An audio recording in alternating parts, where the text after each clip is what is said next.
నా పరిపూర్ణ పరిశుద్ధ హృదయంతో నిన్ను కొల్చు భాగ్యం ఇంకెప్పుడు ప్రభు ఈ జన్మకు.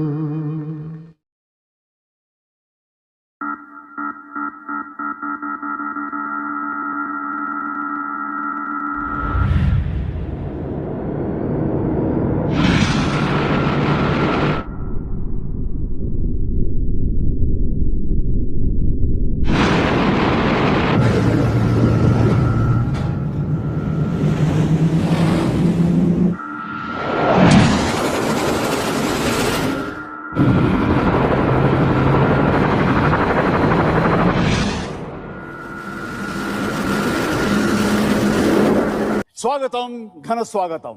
మీరు ఇప్పటివరకు సినిమా యాక్టర్స్, క్రీడారంగంలోని నిపుణులు, రాజకీయ నాయకులు మరియు సమాజంలో ఉన్న పాపులర్ వ్యక్తుల ఇంటర్వ్యూలు చూసి ఉంటారు. అయితే ఒక లెజెండరీ పర్సనాలిటీ ఒక సామాన్యుణ్ణి ఇంటర్వ్యూ చేస్తే ఎలా ఉంటుంది? అదే ఈ షో మీలో ఒకడు. ఇక మొదలు పెడదామా? అయితే లెట్స్ గో. హాయ్, నేను మీ చిరంజీవి. నేడు మనతో అంబేద్కర్ కోనసీమ జిల్లా ఆలమూరు మండలం మూలస్థానం గ్రామ నివాసి అయిన సూర్యనారాయణ సుంకర మనతో ఉన్నాడు. తనతో కాసేపు ముచ్చటిద్దాం. నా ప్రశ్న ఏంటంటే, అసలు ఈ సృష్టి ఎందుకు సృష్టించబడింది? దీని ప్రయోజనమేమిటో చెప్పగలవా? ఈ సృష్టి ప్రారంభించబడింది ఆనందం కోసం, కొనసాగుతున్నది కూడా ఆనందం కోసమే, చివరికి లయమయ్యేది కూడా ఆనందం కోసమే. మీకు బాగా అర్థమయ్యేలా చెప్పాలంటే, ఒక చిన్న కుర్రాడ్ని మీరు సముద్రం ఒడ్డున ఇసుకలో విడిచిపెడితే ఆ కుర్రాడు ఇసుక పోగేసి దానితో చిన్న ఇల్లు కడతాడు, దానితో కాసేపు ఆడుకుంటాడు.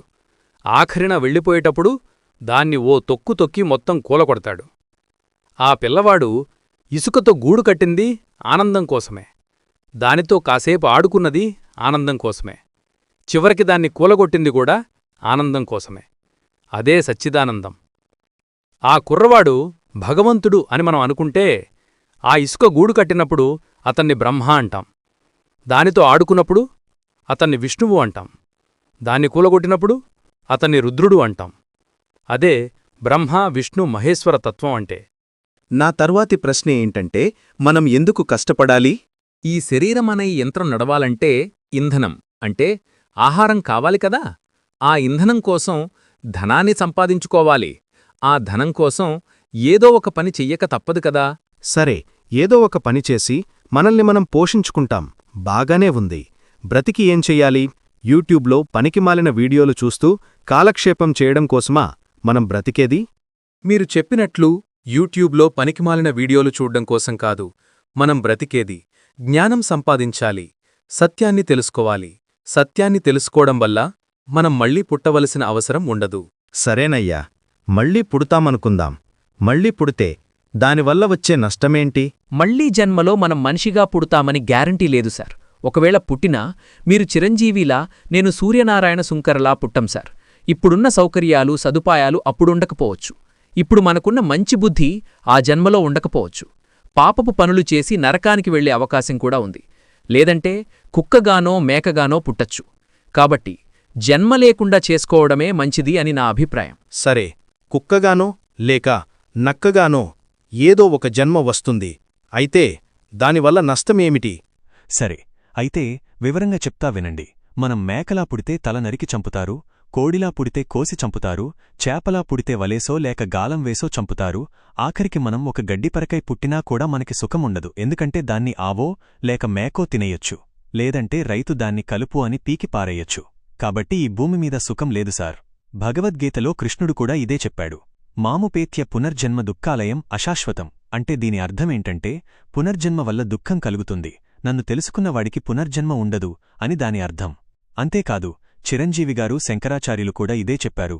పునరపి జననం పునరపి మరణం పునరపి జననీ జఠరే సైనం ఇహ సంసారే బహుదుస్తారే అని శంకరాచార్యులు కూడా చెప్పారు. కాబట్టి పునర్జన్మ మంచిది కాదు చిరంజీవిగారు. ప్రపంచవ్యాప్తంగా ఎన్నో మతాలున్నాయి. మా మతం గొప్పది అంటే మా మతం గొప్పది అనే వాదోపవాదాలు ఎప్పుడూ నడుస్తూనే ఉంటాయి. అయితే దీనిమీద నీ అభిప్రాయమేంటి? ఎన్నో శతాబ్దాల నుంచి ఏ మతం గొప్పది అన్న చర్చ నడుస్తూనే ఉంది. ఎందరో మహానుభావులు పుట్టి దానికి సమాధానం చెబుతూనే వచ్చారు. శంకరాచార్యులు కాలంలో 72 అవైదిక మతాలు ఉండేవి. శంకరాచార్యులు ఆయనకి ఉన్న శాస్త్ర పరిజ్ఞానంతో అవన్నీ సరైనవి కాదు అని నిరూపించారు. ఆ తరువాత స్వామి వివేకానంద 1893లో అమెరికాలోని చికాగోలో జరిగిన ప్రపంచ మతాల పార్లమెంట్లో కరుడగట్టిన క్రైస్తవ దేశమైన అమెరికా నడిబొడ్డున నిలబడి అన్ని మతాలకూ తల్లి నా ధర్మం సనాతన ధర్మం అని చాటి చెప్పాడు. అలాగే అన్నమయ్య, త్యాగయ్య, భక్త తుకారాం, మీరాబాయ్, రామకృష్ణ పరమహంస ఇలా ఎంతోమంది ఈ హిందూమతం అనే సనాతన ధర్మం ఎంత గొప్పదో వాళ్లు నిరూపించారు. కాబట్టి మనం దానిని ఆచరించడమే. నేను ఒక మాట చెప్తా సార్. సుంకర సూర్యనారాయణ అనే నేను గుండెలమీద చెయ్యి వేసుకుని చెప్తున్న మాటేంటంటే, నా జీవితంలో ఎన్ని కష్టాలు వచ్చినా సరే ఈ సనాతన ధర్మాన్ని విడిచిపెట్టను. ఎందుకంటే దీని గొప్పతనం నేను తెలుసుకున్నాను. ఎంతోమంది ఈ సనాతన ధర్మం గొప్పదని చెప్పిన మాట వాస్తవమే. అయితే దీనిమీద నీ అభిప్రాయమేంటి? భగవంతుణ్ణి చూస్తే మనకి కొండంత ధైర్యం కలగాలి. ఉదాహరణకి గోవర్ధన పర్వతాన్ని ఎత్తిన శ్రీకృష్ణుణ్ణి చూస్తే పర్వతాన్ని ఎత్తినవాడికి మన ప్రాబ్లం ఒక లెక్క అనిపిస్తుంది. పాలసముద్రాన్ని చిలికినప్పుడు పుట్టిన విషాన్ని మింగిన ఆ పరమశివుణ్ణి చూస్తే విషాన్ని మింగినవాడికి మన విషయం ఒక లెక్క అనిపిస్తుంది. సింహాన్ని వాహనంగా చేసుకుని చేతుల్లో అనేక ఆయుధాలు ధరించిన ఆ కనకదుర్గమ్మని చూస్తే ఈ అమ్మ ఉండగా మనకేంటి బెంగ అనిపిస్తుంది. హిరణ్యకశిపుడు అనే క్లిష్టమైన రాక్షసుణ్ణి సంహరించిన నృసింహ భగవానుడిని చూస్తే మన సమస్య ఆయనకి ఒక లెక్క అనిపిస్తుంది. 800 మైళ్ళు సముద్రాన్ని దాటిన హనుమంతుణ్ణి చూస్తే మనకి కొండంత ధైర్యం కలుగుతుంది. అయితే మీరు ఒక చర్చికి వెళ్ళి అక్కడ శిలువకి మేకులతో కొట్టబడిన జీసస్ని చూస్తే మనకి జాలి కలుగుతుంది. కాబట్టి భగవంతుణ్ణి చూస్తే మనకి ధైర్యం కలగాలి, జాలి కాదు, మనలో ఉన్న భయం పోవాలి. అయితే మీరు గుడిలో పుట్టాను కాబట్టి, నేను హిందువుని, చర్చిలో పుట్టాను కాబట్టి, నేను క్రిస్టియన్ అని మీరు అనుకోవద్దు. అన్ని గ్రంథాలు చదవండి. అప్పుడు ఏది సరైనదో మీరే నిర్ణయించుకోండి. హిరణ్యకశిపుడు చాలా క్లిష్టమైన రాక్షసుడు అన్నావు కదా, దాని గురించి కొద్దిగా వివరంగా చెప్పగలవా? హిరణ్యకశిపుడు ఘోరమైన తపస్సు చేసి బ్రహ్మ దగ్గర నుంచి ఒక విచిత్రమైన వరాన్ని పొందుతాడు. ఆ వరమేంటంటే తనకి చావు పగలుగాని రాత్రిగాని రాకూడదు. అలాగే ఇంటి లోపలగాని బయటగాని రాకూడదు. భూమి మీదగాని ఆకాశంలోగాని రాకూడదు. అలాగే ప్రాణం ఉన్నవాటి వల్లగాని ప్రాణం లేని వాటి వల్లగాని చావు రాకూడదు. అలాగే మనిషి వల్లగాని మృగం వల్లగాని చావు రాకూడదు అని కోరుకుంటాడు. ఇదంతా విన్న తర్వాత మనమింక వీడు ఎలా చస్తాడ్రా బాబూ అనుకుంటాం. అక్కడే మన సనాతన ధర్మం యొక్క గొప్పతనం కనబడుతుంది. పగలు కాదు, రాత్రి కాదు అంటే సాయంకాలం. అలాగే ఇంటి బయట కాదు, లోపలా కాదు, గడపమీద, మనిషి కాదు, మృగమూ కాదు, నరసింహరూపం. అలాగే భూమిమీద కాదు, ఆకాశంలో కాదు, తన తొడమీద, ప్రాణం ఉన్నది కాదు, లేనిదీ కాదు, చేతిగోళ్ళు అంటే సాయంకాల సమయంలో గడపమీద కూర్చుని తన తొడమీద హిరణ్యకశిపుడిని పెట్టుకుని గోళ్లతో చీల్చి చంపుతాడు. ఇది నరసింహావతారమంటే. ఇదొక్కటి చాలు సార్ మన సనాతన ధర్మం యొక్క గొప్పతనం చెప్పడానికి.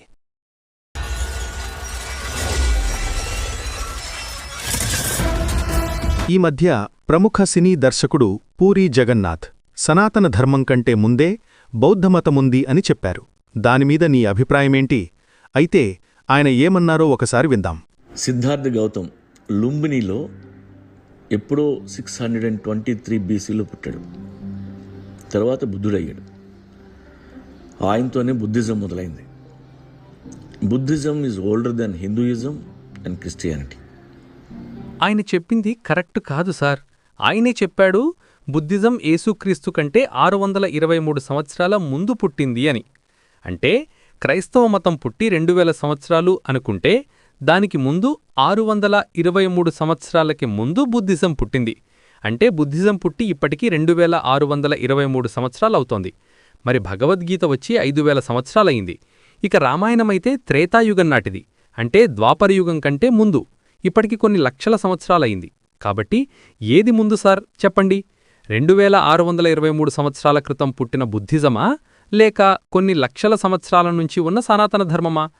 సనాతనమంటే అర్థమేంటంటే పురాతనం నవ్యనూతనమని. దీనికి ముందు వెనక కూడా ఏదీ లేదు సార్. ఎప్పటికీ ఇదే ఉంటుంది. నేనొక గొప్ప దర్శకుడిని అనుకునే ఆయన ఇంత చిన్న లాజిక్ ఎలా మిస్ అయ్యాడు సార్? బాజిరెడ్డి గారు, శివారెడ్డి చేస్తే మీరు సీఎం అవుతారు, కానీ శివారెడ్డిని చంపితే మీరు నేరస్తుడవుతారు. ఇంత చిన్న లాజిక్ ఎలా మిస్ అయ్యారు మీరు? ఈ మధ్య బాబు గోగినార అనే ఒక వ్యక్తి తరచుగా టీవీ డిబేట్స్లో కనబడుతూ ఉంటాడు. అతనేమంటాడంటే, భగవంతుడు అనేవాడు లేడు, ఇదంతా సైన్స్ అంటాడు. దాని గురించి నువ్వేమంటావు మరి? సార్, మీ ముందు ల్యాప్టాప్ ఉంది కదా, అంటే దాన్ని కనిపెట్టిన వ్యక్తి ఎవరో ఒకరు ఉండి తీరాలి కదా, అంతేగాని గాల్లోంచి రాలేదు కదా. ల్యాప్టాప్ అనే కాదు, ఏదైనా ఒక పరికరం ఉంది అంటే దాన్ని కనిపెట్టినవాడు ఒకడు ఉన్నాడనే కదా దాని అర్థం. మరి మన కళ్ల ముందు ఇంత అద్భుతమైన సృష్టి కనబడుతుంటే దాని సృష్టికర్త లేడు అంటే దాన్నేమనాలి సార్? భగవంతుడు లేడు అంటే దాని అర్థమేంటి? మనం తప్పు చేస్తే శిక్షించేవాడు లేడు, అలాగే మనం మంచి చేస్తే శాలువా కప్పి సన్మానం చేసేవాడు కూడా లేడనే కదా దాని అర్థం. ఇప్పుడు మీరు మర్డర్ చేసినా, మానభంగం చేసినా, దొంగతనం చేసినా మీకు శిక్ష లేదు, మిమ్మల్ని శిక్షించేవాడు లేడు అంటే అప్పుడు ప్రపంచంలో క్రైమ్ రేట్ ఎలా పెరుగుద్దో తెలుసా సార్? జపాన్ బుల్లెట్ ట్రైన్ కంటే స్పీడ్గా పెరిగిపోద్ది సార్. రామాయణంలో తండ్రి మాట విని అడవులకు వెళ్లిన శ్రీరాముడ్ని ఎలాగైనా సరే మళ్లీ వెనక్కి తీసుకురావాలని దశరథ మహారాజుగారి స్నేహితుడైన జాబాలి శ్రీరాముడితో ఏమంటాడంటే, నాయనా శ్రీరామా, దేవుడు లేదు, ధర్మము లేదు, స్వర్గం నరకం వీటిని ఎవడైనా చూసి వచ్చినోడెవడైనా ఉన్నాడా? కాబట్టి నువ్వు వెనక్కి నడు అంటాడు. దానికి శ్రీరాముడు, నిన్ను కాదు, నీతో స్నేహం చేసిన నా తండ్రి దశరథ మహారాజుని అనాలి అని జాబాలి మీద కోప్పడతాడు శ్రీరాముడు. నాస్తికుడితో స్నేహం కూడా చెయ్యకూడదు అంటాడు శ్రీరాముడు. ఒక పిల్లవాడు పుట్టగానే తల్లీ తండ్రి మరణించారు.